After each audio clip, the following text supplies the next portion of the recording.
The moving truck arrived just after dawn. A tall, older man in his mid-60s stepped out quietly. No fanfare, no chatty introductions, just a firm nod to the neighbors who watched from their blinds. That was Judge Chris, though nobody knew that at the time. He had recently retired after decades of federal service. His name still held weight in legal circles, but he didn't act like it. He just wanted peace, so he chose our quiet little HOA suburb in the hills. Low taxes, quiet streets, no noise, no drama, or so he thought.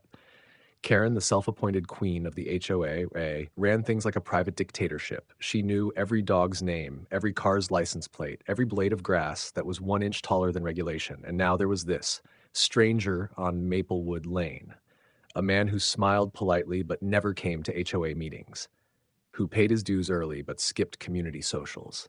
Karen didn't like that. Welcome to Prodigy Tales. Make sure you like and subscribe for your top-notch HOA drama. It started with petty curiosity.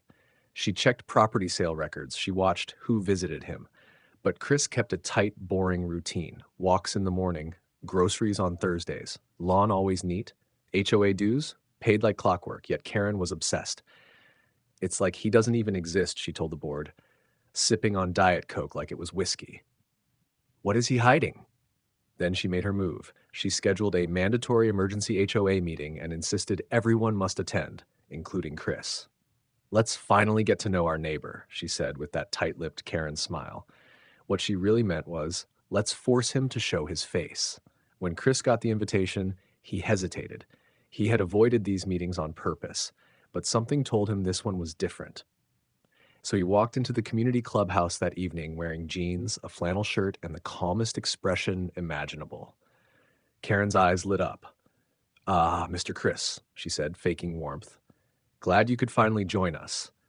He nodded, took a seat in the back, and said nothing. "Before we dive in deeply, let us know in the comments where you're watching this story from."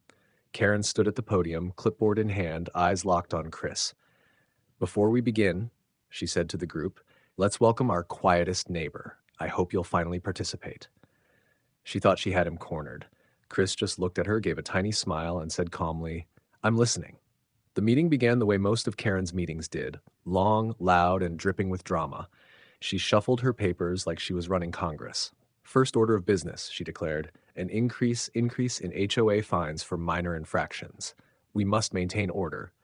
Lawn violations, unauthorized visitors, and late-night noise will now carry penalties up to $750. A couple gasps rippled through the crowd. Chris, still seated quietly at the back, folded his arms. Karen continued, "Second, I propose that all residents must notify the HOA if they plan to be gone for more than 48 hours. We don't want squatters or, God forbid, criminal activity." That's when Chris stood up. He didn't raise his voice. He didn't shout. He just walked slowly to the front of the room like a teacher about to grade a very messy paper. "With all due respect," he said calmly, "those proposed fines are unconstitutional under our community charter. Section 4.1 of the HOA bylaws clearly states that financial penalties must be reasonable and approved by a 2/3 member vote, not executive fiat." Karen blinked. "Excuse me?" Chris didn't flinch. "Furthermore, requiring travel disclosures violates personal privacy rights. There is no precedent for that in any municipal code. You can't implement policies that override state law." Like the room was dead silent. Karen's face flushed red. She stammered, "And who? Who exactly do you think you are, sir?" Chris looked around the room, then locked eyes with her. "Just a citizen who happens to know a few things. That's still allowed, isn't it?" The silence turned into murmurs. A few neighbors nodded, others whispered to one another. Karen clenched her fists. "This is my meeting. You don't just walk in here and undermine the board." Chris took a deep breath. Your meeting or not, it doesn't change what the rules say. You don't get to reinvent them because you feel like it." Karen was fuming, humiliated in front of the entire HOA. Her moment of control snatched away by a man who had barely spoken since moving in. Her eyes burned with a silent vow. "I'm going to find out exactly who you are." And she did. But she wasn't ready for what she would uncover next. Karen couldn't sleep that night. She sat in bed with her laptop glowing like a campfire, searching everything she could about the elusive Chris. Address records, social media, court filings, nothing solid. Until one buried article surfaced. Judge Christopher H. Malone retires after 30 years of federal service. Karen's jaw dropped. No, no way. She zoomed in on the photo. Same face, a bit younger. Hair darker, but that same calm, piercing look. Still, she couldn't believe it. If he was really a judge, why would he move here? A real judge wouldn't live in this neighborhood. She paced her living room in socks, whispering to herself like a conspiracy theorist. He's lying. He has to be. He's a fraud. I'll prove it to everyone. And then she made her boldest move yet. Karen called the police. Hello? I need officers dispatched. I believe someone is impersonating a federal judge. Yes, it's serious. Very serious. The dispatcher sounded skeptical, but agreed to send someone. Fueled by her fantasy, Karen marched up to Chris's front porch. No hesitation. She didn't knock. She pounded. Chris opened the door, confused. Karen? You fraud, she barked. You're a criminal and I'm exposing you. The cops are on the way. I knew you weren't who you said you were. Chris just stood there, utterly stunned. Not angry, just disappointed. He had moved here specifically to avoid attention. After years of courtroom chaos, he had wanted peace, privacy, anonymity. And now, in front of his neighbors' curious eyes peeking from windows, Karen was making a scene straight out of a soap opera. You're done, she yelled. When the cops get here, you're going to prison for impersonation. 2 police cruisers rolled up, sirens off, but lights flashing. Chris sighed. This is exactly why I keep to myself.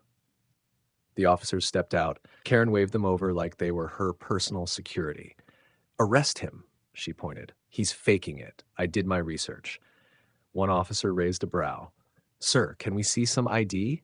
Chris calmly handed them his license and then pulled out a worn leather wallet with a retired federal ID badge inside. The officers took one look, then turned to Karen. Ma'am, one of them said, you just filed a false report and attempted to defame a federal judge. Karen's mouth went dry. You're coming with us. Neighbors were already filming. The news spread faster than wildfire in a windstorm. By the next morning, HOA president arrested for harassing retired federal judge was trending on local media. Karen's mugshot, red-faced, mascara smeared, pride completely shattered, was now the face of HOA humiliation. Chris didn't want this. Not really. He never liked attention. That's why he moved here in the first place, to blend in, live simply, maybe tend a little garden, read his old legal texts in peace. But Karen had gone too far. She had called the police on him, accused him of being a criminal, embarrassed him in public, threatened his quiet. So yes, Chris pressed charges, defamation, harassment, wasting police resources. And the HOA board, they practically begged him not to sue them too. But the damage was already done. Karen sat in court 2 weeks later looking like a ghost of herself. No power suit, no clipboard, just a wrinkled gray dress and sunken eyes. Her attorney whispered frantically while she glared daggers at Chris from across the courtroom.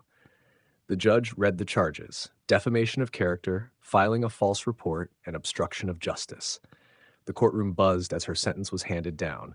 6 months of house arrest, 500 hours of community service, and a whopping $500,000 fine payable to Chris for damages and legal fees. And still, Chris surprised everyone. He dropped the defamation suit. When asked why, he simply said, holding her accountable was enough. I'm not interested in ruining lives. I just wanted my peace. The media labeled him the classiest judge in the country. But the damage to Karen was permanent. Her neighbors avoided her like the plague.